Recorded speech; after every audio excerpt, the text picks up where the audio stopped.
প্রিয়, ভুলতে পারলে তো অনেক আগেই ভুলে যেতাম। তুমি তো আর ভোলার মতো মানুষ ছিলে না। কি করে ভুলে যাব তোমায়? তুমি তো অনেক শখের মানুষ ছিলে আমার।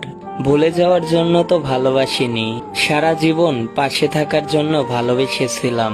কিন্তু আমাকে তুমি সারা জীবন পাশে রাখলে না। কখনো ভুলতে পারবো কিনা জানি না, কিন্তু জীবনের প্রতিটা মুহূর্তে তোমাকে মনে থাকবে।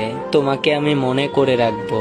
আর প্রতিটা মুহূর্তেই কষ্ট পাবো, কিন্তু কষ্ট পাবো জেনেও আমি তোমাকেই ভালোবাসবো। কতটা নির্লজ্জ আমি, তাই না? তোমাকে কষ্ট পাবো জেনেও ভালোবেসে যাব। কিন্তু কি করব আমি, বলো? তোমাকে তো ভালোবেসে ফেলেছি। এটা তো ভোলার মতো ভালোবাসা ছিল না। আমি কখনো ভাবিনি তোমাকে আমি এভাবে হারিয়ে ফেলবো। এভাবে তোমাকে ভালোবাসার পরেও আমি এতটা কষ্ট পাবো। আসলে তোমাকে ভালোবেসে আমি যে পরিমাণ কষ্ট পেলাম, যে